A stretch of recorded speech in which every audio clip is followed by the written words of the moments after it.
ذی قدر سامعین کرام، ہمارا جو سلسلہ گفتگو چل رہا تھا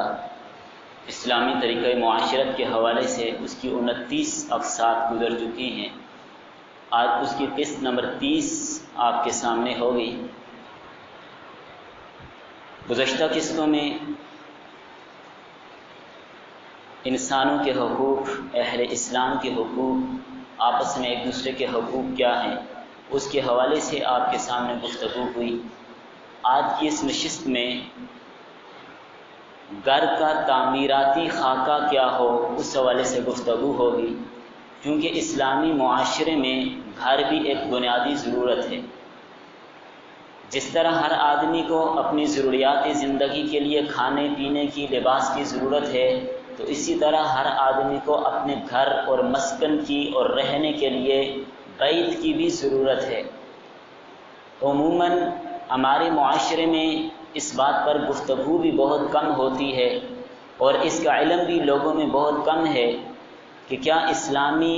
تعمیرات کے مطابق ہم اپنے گھر کو تعمیر کریں یا کس ترتیب سے کریں، یا ہر آدمی اس معاملے میں آزاد ہے، کیا ہے۔ اس حوالے سے ایک تو معلومات بہت کم ہوتی ہیں، جس کی وجہ سے لوگ بہت زیادہ اسراف، تبذیر، فضول خرچی اور نام و نمائش کے لیے بہت کچھ کرتے ہیں، جس کی وجہ سے اسلامی معاشرت سے ہٹ کٹ جاتے ہیں۔ تو اسلامی معاشرے میں جہاں پر اور بنیادی ضروریات ہیں، تو اسلامی معاشرے میں اسلامی طریقہ کے مطابق طرز تعمیر یہ بھی اسی کا ایک حصہ ہے کہ ہم اسلامی طرز تعمیر کو سیکھیں کہ اسلامی معاشرے میں گھر بنانے کے اصول اور ضوابط کیا ہیں،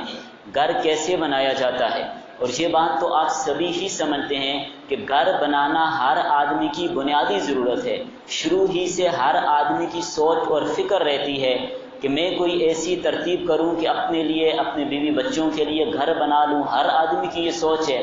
تو آیا اس سوچ کو بھی ہم نے اسلام کے مطابق ڈھالنا ہے، یا آزادانہ طور پہ جیسے ہماری مرضی میں آئے، جیسے ہمارا جی چاہے ایسا کرنا ہے؟ تو یاد رکھیں، مسلمان ہر معاملے میں شریعت کا پابند ہے، ہر معاملے میں اسلامی طریقے کا پابند ہے۔ کسی معاملے میں اس کو شریعت نے بے لگام نہیں چھوڑا کہ جدھر چاہے جائے، جو چاہے کرے، جیسے اس کے جی میں آئے کرے، ایسا ہرگز نہیں ہے۔ ہر معاملے میں اسلام نے ہماری رہنمائی کی ہے۔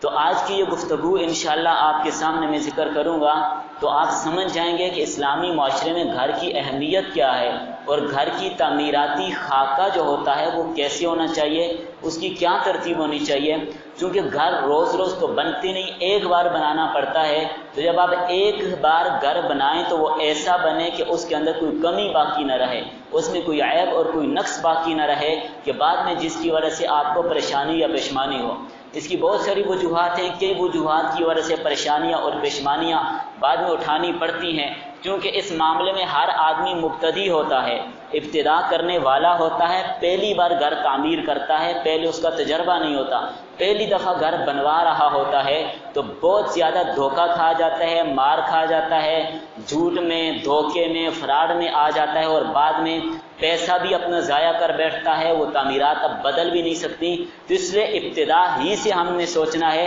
کہ ہم اپنا گھر کیسا بنائیں۔ آپ لوگ سمجھ رہے ہوں گے یہ تو گفتگو ایک انجینئر کے ساتھ تعلق رکھتی ہے، آپ کو کیا ضرورت ہے اس پر بات کرنے کی؟ تو عرض یہ ہے میرے بھائی، اسلام نے ہر راستے میں ہماری رہنمائی کی ہے، ہر معاملے میں ہماری رہنمائی کی ہے کہ ہم نے گھر کیسے بنانا ہے، ہم نے اس میں رہنا کیسے ہے، رہن سہن کے لیے جو سامان ہمیں ضرورت ہے اس کو ہم نے کیسے دستیاب کرنا ہے، اور وہ سامان کیسا ہو، اس میں بھی اسلام نے ہماری رہنمائی کی ہے۔ کہیں پر ہمیں بے یار و مددگار نہیں چھوڑا۔ اور قرآن کریم کے اندر گھر بنانے کے بہت سارے تذکرے موجود ہیں۔ پہلی اقوام کا تذکرہ بھی کیا کہ وہ پہاڑوں کو کھود کھود کے ان کے اندر سرنگیں بنا کر اس کے اندر گھر بناتے، اور اپنی ایک زندگی کا بہت بڑا قیمتی حصہ وہ ضائع کر دیتے گھر بنانے میں۔ 80 سال، 90 سال، 100 سال، 120 سال گھر بنانے پہ لگا دیتے، اپنی زندگی کے بڑا حصہ وہ اس کام میں ضائع کر دیتے۔ تو اس لیے ہم نے یہ سیکھنا ہے، اور سیکھنے کے بعد اگر جس کو اللہ تعالیٰ توفیق دے گھر بنانے کی، تو ہم نے یہ ارادہ رکھنا ہے کہ ہم نے گھر اپنا اسلامی طرز تعمیر کے مطابق بنانا ہے۔ غیر مسلموں کے طرز تعمیر کے ساتھ، غیر مسلموں کی ثقافت کے ساتھ، غیر مسلموں کے مذہبی کلچر کے ساتھ ہمارا کوئی تعلق نہیں۔ ہمیں اسلام نے ہر معاملے میں رہنمائی کی ہے۔ اللہ کے رسول صلی اللہ علیہ وسلم کا فرمان ہے، نافع رضی اللہ تعالیٰ عنہ فرماتے ہیں نبی کریم صلی اللہ علیہ وسلم نے فرمایا 3 باتیں جو ہیں وہ سعادت والی ہیں۔ نمبر 1 اچھی سواری، نمبر 2 اچھا پڑوسی، نمبر 3 اچھا وسعت والا گھر۔ اب اللہ کے رسول فرما رہے ہیں کہ وسعت والا گھر یہ سعادت کی علامت ہے، آدمی کے سعادت مند ہونے کی دلیل ہے جس کو اللہ وسیع گھر دے دیں۔ اور ایک اور روایت میں 4 چیزوں کا ذکر ہے، 3 چیزیں یہی ہیں اور چوتھی یہ نیک بیوی کا تذکرہ ہے کہ جس آدمی کو 4 چیزیں مل جائیں، اچھی سواری، یہ زمانے کے اعتبار سے ہے، اس زمانے میں گھوڑا اونٹ یہ اچھی سواری سمجھا جاتا تھا، آج کل کے زمانے میں آپ سمجھتے ہیں کہ اچھی سواری کیا ہے، آپ بہتر سمجھتے ہیں۔ نمبر 2 اچھا پڑوسی، اور اچھے پڑوسی کی قدر بھی اسی آدمی کو ہوتی ہے جس کا پڑوسی کوئی فاسق فاجر ہو، اسی کو قدر ہوتی ہے کہ اچھا پڑوسی کتنی اہم چیز ہے، ورنہ اگر پڑوسی برا ہو تو وبال جان وبال زندگی بن جاتا ہے، اس کی اپنے لیے بھی مسئلہ، بچوں کے لیے بھی مسئلہ، آئندہ آنے والی نسل کے لیے بھی مسئلہ، جان کا بھی مسئلہ، مال کا بھی خطرہ۔ برا پڑوسی یہ زہریلا سانپ ہے۔ اور تیسری چیز اللہ کے رسول صلی اللہ علیہ وسلم نے یہ فرمائی کہ وسعت والا گھر، جس کو اللہ وسیع گھر عنایت فرما دے وہ بھی سعادت مند ہوتا ہے، وسعت والا گھر۔ اور روایات میں یہ آتا ہے کہ اللہ کے رسول صلی اللہ علیہ وسلم نے حضرت ابو ہریرہ حدیث کے راوی ہیں، سیدنا ابو ہریرہ رضی اللہ تعالیٰ عنہ فرماتے ہیں، مجھے بات یاد آئی، میں نے حضرت ابو ہریرہ کا نام لیا، اس امت کے بہت بڑے محدث ہیں حضرت ابو ہریرہ رضی اللہ تعالیٰ عنہ، لیکن بعض لوگوں نے تبرہ کرتے ہوئے ابو ہریرہ جیسے عظیم صحابی اور محدث کو بھی نہیں چھوڑا۔ سب سے زیادہ احادیثیں روایت کرنے والے سیدنا ابو ہریرہ رضی اللہ تعالیٰ عنہ۔ ہمارے اوپر ابو ہریرہ رضی اللہ تعالیٰ عنہ کا احسان ہے کہ لوگ اپنے کام کاج میں محنت مشقت میں ملازمت میں چلے جاتے، لیکن ابو ہریرہ وہ صحابی ہے جو بھوک پیاس کی حالت میں اللہ کے رسول کے قدموں میں بیٹھے رہتے اور احادیث سنتے، اور آج ہم تک انہوں نے ان کو پہنچا دی،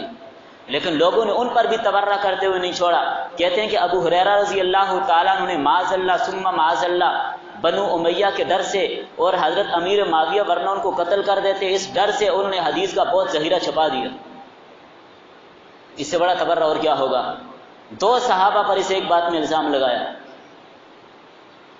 تو اللہ تعالیٰ ہمارے ایمان کی اعتقادات کی حفاظت فرمائے، تبرہ بازوں سے اللہ تعالیٰ ہمیں نجات عطا فرمائے۔ تو میں یہ عرض کر رہا ہوں کہ حضرت ابو ہریرہ رضی اللہ تعالیٰ عنہ حدیث کے راوی ہیں، فرماتے ہیں اللہ کے رسول صلی اللہ علیہ وسلم نے ایک رات یہ دعا فرمائی، اور اس دعا کے اندر اس بات کا بھی تذکرہ کیا کہ یا اللہ مجھے وسعت والا گھر عطا فرما، ووسع لی فی داری، مجھے وسعت والا گھر عطا فرما۔ وضو کے درمیان میں جو دعا آپ پڑھتے ہیں اس کے اندر بھی یہی بات آتی ہے، ووسع لی فی داری، اللہ ہمیں گھر میں وسعت عطا فرما۔ تو تنگ گھر ہونا جس میں زندگی اجیرن ہو جاتی ہے، مشکل ہو جاتی ہے، سانس گھٹتا ہے، یہ بھی ایک قسم کی مصیبت ہوتی ہے۔ تو اس لیے وسعت والا گھر سعادت مندی کی علامت ہے۔ تو اللہ کے رسول نے خود یہ سعادت مانگی ہے، خود وسعت والا گھر مانگا ہے۔ تو اس لیے آج کی اس نشست میں ہم نے یہ بات دیکھنی ہے کہ اسلامی طریقہ معاشرت میں، اسلامی طرز معاشرت میں گھر کی تعمیرات کیسی ہونی چاہیے، اس کا خاکہ کیسا ہونا چاہیے۔ اس لیے میں یہ بات بار بار عرض کرتا رہتا ہوں کہ میری پوری بات میں شروع سے آخر تک ربط ہوتا ہے، ربط کے ساتھ بات چلتی ہے، کوئی بات یہاں سے یا وہاں سے نہیں ہوتی۔ اس لیے جو آدمی شروع میں آتا ہے وہ پوری بات سمجھتے ہیں، جو آخر میں آتا ہے پوری بات سمجھ میں نہیں آتی۔ تو ہم ابتدا ہی یہیں سے کرتے ہیں کہ جب آپ نے گھر کی تعمیرات کے لیے انتظام کرنا ہے، سب سے پہلا کام یہ کرنا ہے، سب سے پہلا کام کہ مناسب مقدار میں رقم مہیا کر دی جائے تاکہ بعد میں پریشانی اٹھانی نہ پڑے، کہ کبھی کسی کے سامنے سوال کرنا نہ پڑے، قرض لینے کے لیے نہ جانا پڑے، موقع مال پر قرض ملے نہ ملے مصیبت بن جائے، پریشانی بن جائے۔ اس لیے مناسب رقم کا دستیاب ہونا یہ بنیادی ضرورت ہے، نمبر 1۔ نمبر 2، مناسب رقم کے بعد دوسرا جو کام ہے، آپ نے جہاں پر گھر بنانا ہے مناسب جگہ کا انتخاب، پھر مناسب مساحت کا انتخاب۔ اور بعض علماء نے یہ بات لکھی ہے کہ تعمیر کے اعتبار سے گھر بنانے کے لیے زیادہ بہتر وہ جگہ رہتی ہے جس کی جو سامنے والی سائڈ ہوتی ہے، فرنٹ سائڈ جو ہوتی ہے، اس کی مساحت یعنی فاصلہ اس کا زیادہ ہو، وہ زیادہ بہتر رہتی ہے۔ عموماً تو لمبے لمبے گھر بنائے جاتے ہیں، آگے صرف دروازہ ہوتا ہے، باقی پیچھے گلی ٹائپ پیچھے، ایسا نہیں، یہ مناسب نہیں ہے۔ مناسب یہ کہ سامنے والی جو جگہ ہے، فرنٹ والا جو فاصلہ ہے، یہ زیادہ ہونا چاہیے، یہ زیادہ بہتر اور مناسب ہے۔ اب ان چیزوں کی تیاری کر لینے کے بعد جگہ کا انتخاب، کہ ہم نے جو جگہ منتخب کی ہے، جو زمین منتخب کی ہے، جو علاقہ منتخب کیا ہے، یہ رہنے کے قابل بھی ہے یا نہیں، یہ ہمارے لیے بہتر ہے بھی یا نہیں۔ حضرت انس رضی اللہ تعالیٰ عنہ راوی ہیں، ایک شخص نبی صلی اللہ علیہ وسلم کے پاس آیا، آ کر کہنے لگا یا رسول اللہ صلی اللہ علیہ وسلم، پہلے جہاں پر میرا گھر تھا اس گھر میں خیر و برکت بھی بہت تھی، جان و مال میں بھی برکت تھی، ہر چیز میں برکت تھی، لیکن ابھی جس جگہ پر دوسری جگہ پر میں نے گھر بنایا ہے وہاں پر کوئی برکت نہیں ہے۔ اللہ کے رسول نے فرمایا اس خراب جگہ کو فوراً چھوڑ دو۔ اس لیے جگہ کا انتخاب پہلی بات ہے کہ آپ کس جگہ پر گھر بنا رہے ہیں، وہ جگہ کیسی ہے، اس کا مناسب انتخاب کرنا ہے۔ اور پھر اگلے مرحلے میں جب آپ نے جگہ کا انتخاب کیا، اب آپ نے اس چیز کا بھی انتخاب کرنا ہے کہ ہم نے اسلامی طرز معاشرت پہ جب گھر کی تعمیر کرنی ہے، تعمیراتی خاکہ تیار کرنا ہے، اس میں کمروں کی تعداد اور ان کی جتنا ان کمروں کی جو مسافت ہوگی، کمروں کا جو رقبہ ہوگا، اس کی تعیین بھی پہلے سے کر لینی چاہیے کہ وہ کتنا ہو، تاکہ بعد میں کوئی پریشانی نہ ہو، یا آگے چل کر آپ کو پتہ چلے کہ ان میں سے ایک ایک بات کتنی اہم ہے۔ اب دیکھیں کمروں کی تعداد، والدین کے لیے الگ کمرہ، بچوں کے لیے الگ کمرہ، مہمانوں کے لیے الگ کمرہ، مطبخ یعنی کچن کھانے پکانے کا الگ کمرہ، مغسلہ جہاں پر کپڑے وغیرہ دھوئے جاتے ہیں وہ الگ جگہ پر ہو، غسل خانہ واش روم وغیرہ الگ جگہ پہ ہو۔ اور پھر اسلامی طرز معاشرت میں واش روم، غسل خانہ، باتھ روم، اس کے لیے یہ بات بھی بہت ضروری ہے کہ اس کا رخ قبلے کی طرف نہ ہو، نہ قبلے کی طرف منہ ہو، نہ قبلے کی طرف پشت ہو، اس طریقے سے بنایا جائے۔ یہ اسلامی طرز تعمیر۔ تو ہر کام میں اسلام نے ہماری رہنمائی کی۔ یہ آپ مت سمجھیے کہ ان کاموں کا تعلق انجینئر کے ساتھ ہے، آپ نے یہاں پر کیوں شروع کر دیا۔ اسلامی معاشرے کے اندر یہ چیز شامل ہے، اس لیے اسی پر بات ہو رہی ہے۔ اور پھر اس سے ہٹ کر صحن کیسا ہو، چار دیواری کیسی ہو، ہم نے جو پھول پودے چمن لگانا ہے اپنی صحت کے لیے، اپنی آسائش کے لیے، وہ کیسا ہو، ان ساری چیزوں کا انتخاب۔ اور ان میں ایک اور سب سے بنیادی اور ضروری بات یہ بھی خیال میں رکھنی چاہیے کہ ہم نے اپنا جو گھر تعمیر کرنا ہے اس میں باقی کمروں کے ساتھ ساتھ ایک تعلیمی حال ہونا چاہیے، جس میں نماز، ذکر و اذکار، تلاوت کے لیے، بچوں کی تعلیم کے لیے اس کو منتخب کیا گیا ہو اور اس کو صاف ستھرا رکھا گیا ہو، بچوں کی پہنچ سے اس کو دور رکھا گیا ہو تاکہ وہ ناپاک ہونے سے بچ سکے۔ یہ اسلامی تعمیرات کا حصہ ہے کہ اپنے گھر میں ایک ایسا الگ کمرہ بنایا جائے جس میں آپ نماز پڑھ سکیں، جس میں آپ نوافل ادا کر سکیں، جس میں آپ تلاوت کر سکیں۔ حالانکہ ہم نے اس چیز کو بالکل ہی چھوڑ دیا، بلکہ حضرت عائشہ رضی اللہ تعالیٰ عنہ کی روایت میں یہ بات آتی ہے کہ اللہ کے رسول صلی اللہ علیہ وسلم اس بات کی ترغیب دیا کرتے تھے کہ اپنے گھر میں ایک کمرہ، ایک مصلی یعنی نماز کے لیے جگہ بناؤ، اور اپنے گھر کو خوشبودار بناؤ، صاف ستھرا رکھو۔ یہ بھی اسلامی طریقہ معاشرت میں شامل ہے۔ یہ نہیں کہ گھر گندا میلا کچیلا اور گندگی کا ڈھیر بنا ہو، اسلام میں ایسا نہیں ہے۔ اسلام نظافت چاہتا ہے۔ گھر کے باہر والی جگہ کو اسلام نے صاف ستھرا رکھنے کا حکم دیا کہ اپنے گھر کے باہر جو دروازے کے آگے جگہ ہوتی ہے، باہر سین جو ہوتا ہے، اس کو صاف ستھرا رکھو۔ تو پھر آپ اندازہ لگائیں گھر کو اندر سے صاف ستھرا رکھنا کتنا اہمیت کا حامل ہے اور یہ چیز کتنی ضروری ہوگی۔ تو یہ ساری چیزیں، ان کا تعلق اسلامی طریقہ معاشرت کے ساتھ ہے۔ جب آپ نے یہ مرحلہ طے کر لیا، گھر کے لیے جگہ کے انتخاب بھی کر لیا، سب کچھ کر لیا، اب اگلا مرحلہ آئے گا تعمیر کا۔ تو اس میں ایک بات یہ لازمی رکھنی ہے کہ آپ نے جس کمپنی سے، جس ادارے سے، جس سے بھی آپ نے جگہ خریدنی ہے، پہلے تو یہ بات دیکھنی ہے کہ یہ ادارہ رجسٹرڈ ہے یا نہیں ہے۔ کوئی 2 نمبر کام کرنے والا تو نہیں ہے کہ بعد میں آپ کو پریشانی اٹھانی پڑے۔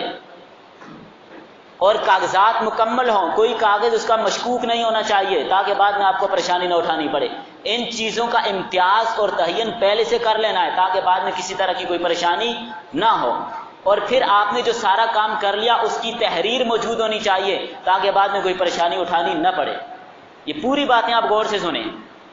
پھر اگلا مرحلہ آتا ہے اس جگہ کا نقشہ بنانے کا کہ آپ نے جو نقشہ بنانا ہے۔ اب بعض لوگ بغیر نقشے کے گھر بنا لیتے ہیں،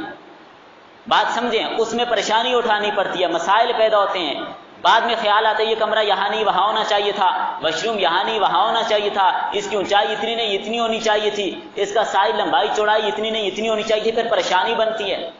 پھر یا تو توڑ پھوڑ کرنی پڑتی ہے، کاغذی نقشے میں تبدیلی ہو سکتی ہے لیکن جب تعمیر ہو جاتی ہے تو اس کی تبدیلی مشکل ہوتی ہے اور اس پر پھر پیسہ بھی لگتا ہے، توڑ پھوڑ کرنی پڑتی ہے، ایک خاص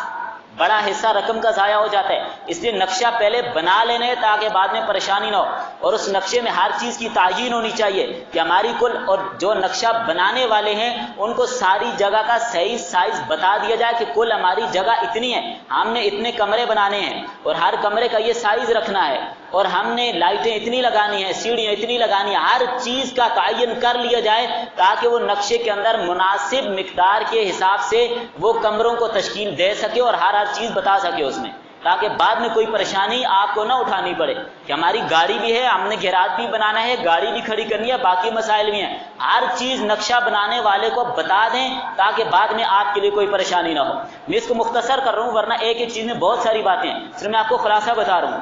اگلی بات سمجھیے، اسلامی طرز معاشرت میں، اسلامی تعمیراتی خاکے میں یہ بات بھی بہت زیادہ ضروری ہے کہ دونوں فریقین کو لڑائی اور جھگڑے سے بچانے کے لیے پوری بات کو تحریر کر لیا جائے۔ اب 4 صورتیں ہوتی ہیں، آپ گھر بنا رہے ہیں، آپ جو ٹھیکیدار کا انتخاب کر رہے ہیں، ایک صورت تو یہ ہوگی کہ آپ ٹھیکیدار کا آپ انتخاب کر رہے ہیں، اس کے ساتھ یومیہ مقرر کر لیں کہ بھائی ایک دن کا ہم آپ کو اتنا دیں گے، مزدور کو اتنا ملے گا، مستری کو اتنا ملے گا، باقی سارے لوازمات اپنے ذمہ ہیں، مٹیریل ہم خود لا کے دیں گے، صرف آپ کی ذمہ داری کام کرنے کی ہوگی، روزانہ کے پیسے آپ کو اتنے ملیں گے۔ لیکن بات یاد رکھیں، اس صورت میں اگرچہ خرچہ تو کم ہے لیکن اس صورت میں اور نقصانات زیادہ ہیں۔ اب جو مزدور یا مستری طبقہ ہوگا وہ ہر ممکن یہ سوچے گا کہ دن زیادہ سے زیادہ لگیں، زیادہ سے زیادہ دن لگیں تاکہ میری مزدوری آمدن بڑھتی جائے، ایک بات۔ نمبر 2، وہ کام کرنے میں سستی کرے گا، اس میں آپ کو محنت اور مشقت زیادہ اٹھانی پڑے گی، مسلسل آپ کو نگرانی کرنی پڑے گی، اس کو دیکھنا پڑے گا کہ کام ٹھیک کر رہا ہے یا نہیں کر رہا۔ تو اس صورت میں تھوڑی مشقت کام کروانے والے کے لیے زیادہ ہوتی ہے۔ نمبر 2، دوسری صورت یہ ہوگی کہ آپ اس سے یہ کہیں کہ بھائی سامان تو سارا ہمارا ہوگا، میٹیریل سارا ہم دیں گے، لیکن بات یہ ہے آپ نے کام کرنا ہوگا، جتنا آپ کام کریں گے اس کی پیمائش کے مطابق آپ کو پیسے مل جائیں گے۔ یہ پہلی صورت کی بنسبت تھوڑا سا مہنگا ہے لیکن اس بندے کے لیے تھوڑی سی سہولت اس میں زیادہ ہے کہ مسلسل نگرانی اس کو نہیں رکھنی پڑے گی۔ تیسری صورت یہ ہوگی کہ سارے لوازمات ٹھیکیدار کے حوالے کر دے کہ بھائی مٹیریل بھی آپ کے ذمہ، خام مال سارا کچھ دستیاب کرنا آپ کے ذمہ، اس جگہ پر اتنے کمرے اس نقشے کے مطابق آپ نے بنانے ہیں، سب آپ کی ذمہ داری ہے، آپ بنا لیں۔ یہ صورت زیادہ مہنگی پڑتی ہے لیکن اس میں یہ فائدہ ضرور ہو جاتا ہے کہ کام کروانے والے کو کوئی مصیبت یا مشقت یا ذہنی تھکاوٹ الجھن نہیں ہوتی اس میں۔ یہ چوتھی صورت یہ ہے کہ ہر چیز کا آپ الگ الگ ٹھیکیدار بنا لیں، تعمیرات کے لیے الگ، پلستر کے لیے الگ، لکڑی کے کام کے لیے الگ، شیشوں کے کام کے لیے الگ، بجلی کے کام کے لیے، پانی کے کام کے لیے الگ، یہ ساری چیزیں آپ آگے خود سمجھتے ہیں، ہر چیز کے لیے الگ الگ ٹھیکیدار کی تعیین کر لیں تو اس صورت میں بھی کچھ نہ کچھ خرچہ بچ سکتا ہے۔ یہ 4 صورتیں ہوں گی۔ اب یہ بات بھی ذہن میں رکھیے کہ جس کے ساتھ آپ نے چاروں میں سے کوئی بھی چیز طے کرنی ہے، معاہدہ تحریراً اس سے لکھ لیں کہ آپ یہ کام کریں گے، یہ بھی بنانا ہے، یہ بھی بنانا ہے، یہ بھی بنانا ہے، ورنہ تجربے سے یہ بات سامنے آتی ہے کہ بعد میں ٹھیکیدار بگڑ جاتے ہیں، بھائی یہ میرے ذمہ نہیں تھا، میرے ذمہ سیڑھی نہیں تھی، فلاں چیز میرے ذمہ نہیں تھی، وہ سائڈ پہ ہونے کی کوشش کرتے ہیں۔ ہر چیز کو نمایاں طور پر لکھ کر فریقین کے سائن اس پہ ہونے چاہیے تاکہ بعد میں آپ کو کوئی مصیبت اور پریشانی نہ بنے۔ اس لیے اسلام تو جھگڑوں سے بچانا چاہتا ہے، جب بھی اس طرح کا کوئی معاملہ ہو اسلام اس کو لکھنے کا حکم دے تو اس کو تحریر میں لائیں، اس کو لکھیں تاکہ آپ کو کبھی پریشانی اٹھانی نہ پڑے، زحمت اٹھانی نہ پڑے۔ اس لیے یہ چیز بنیادی ہے۔ اور پھر ایک اور چیز یہاں پہ یہ ذہن میں رکھیے، خام مال جتنا بھی ہوگا یہ نہ کریں کہ ایک دکان پہ جائیں اور جا کے لائیں، نہیں، اچھی طرح دیکھ بھال کر کے پورے بازار سے، مارکیٹوں سے، کئی جگہوں سے ریٹ معلوم کر کے پھر وہ مال خریدیں، اور اچھا مال خریدیں، بار بار نہیں خریدا جاتا۔ تو یہ تو بنیادی باتیں ہیں کہ ہم جب گھر تعمیر کریں گے اس کا خاکہ کیا ہوگا، اس کی تعمیرات کیسے کریں گے، اور نقصان سے بچنے کے لیے یہ بات بھی بہت لازمی اور ضروری ہے کہ آپ جتنا بھی مال اور میٹیریل آ رہا ہے، مالک غفلت کرتا ہے، وہ بس اعتماد کر کے چھوڑ دیتا ہے، چلو بھائی جیسے آتا ہے آنے دو، یہ غلط بات ہے۔ بعض کا الیکٹریشین صاحب تار تھوڑی ضرورت ہوتی ہے زیادہ منگوا لیتے ہیں، جو زیادہ منگوائی ضائع ہو جاتی ہے۔ بعض کا رنگ تھوڑا ضرورت ہوتا ہے وہ زیادہ لکھوا کر زیادہ منگوا لیتے ہیں، اب جو بچ جاتا ہے اس کو سائڈ پہ کر کے خود بھیج دیتے ہیں، یہ مسائل پیدا ہوتے ہیں۔ اور ایک اور اہم ترین بات آپ کے کانوں میں ڈال دوں، آپ نے جو نقشہ بنوایا ہوا ہے سوچ سمجھ کر منصوبے کے تحت، آپ اپنی تعمیرات کو اس نقشے سے ہٹ کر نہ بنائیں۔ اگر ٹھیکیدار آپ کو 1000 فائدے بتائے کہ ایسا کرنے میں یہ ہوگا، ایسا کرنے میں یہ ہوگا، ہرگز ٹھیکیدار کی بات بات آپ نہ مانیں، اسے کہیں جیسے میرا نقشہ ہے مجھے یہی چاہیے۔ وہ اپنا فائدہ ڈھونڈ رہے ہیں، آپ کو ایسے کہہ رہے ہیں کہ ایسے ایسے کریں، ہرگز اس کی بات نہ مانیں، ہزار فائدے بتائے اس کی بات نہ مانے۔ آپ کہیں جو